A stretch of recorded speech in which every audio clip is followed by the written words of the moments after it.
Sam Milano Sumalinog, and this is my story. So picture this. I'm 17, and I'm really, really stupid.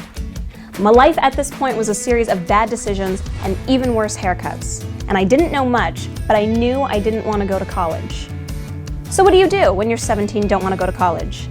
For me, the solution was tour chase one direction up and down the east coast of America with my best friend, who made a good decision and went to college. We went everywhere, as far down as Virginia and as far out as Ohio, up to New Hampshire, and all the way up and down 1,000 times into New York City. We chased other bands around New York City, and all of this seemed like a really good idea.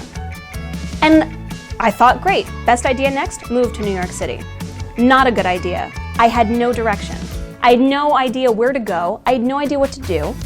All I had was a boyfriend demanding to know, why aren't you in college? Why don't you want to go to college? What's stopping you from being in college? And I was sick and tired of hearing about it. So being a religious person, I sat down one night and I prayed, God, if you want me to go to college, give me a sign.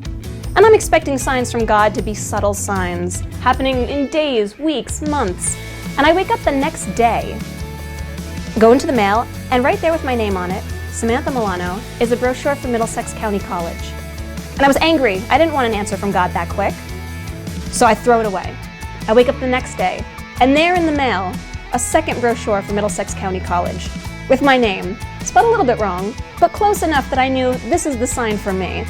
This is not for anybody else, it's just for me. So I went to Middlesex, and I said, don't stress about it, don't try that hard, get your degree, get C's if you have to, and move on. But no matter how hard you try not to try hard, at college creeps up on you. I was working 2 jobs and going to school, and I had no one to turn to because none of it made sense and no one I knew had gone through this process before. So I cried a lot. And the one day I was outside Chambers Hall laying down, crying, and I thought, I'm so stressed and I'm sick and tired of it and I'm just gonna drop out. I'm done with school. So I made that decision. And as I was making that decision, a woman came out of the building I was laying outside of and asked, are you all right? And she took me and bought me French fries and sat and asked me what was going on. And it was 6 o'clock at night. Her shift was done. She wanted to go home. But she sat with me anyway because she saw that I needed it. And from that point on, she told me, you have so many people here. If you have any questions, ask me, but ask anyone else, any administrators, professors. And so I started to. And I found that just asking people for help meant that they were going to give it to me. And that made it so that I didn't have to drop out, and I didn't feel like I had to drop out. So I didn't. I kept going.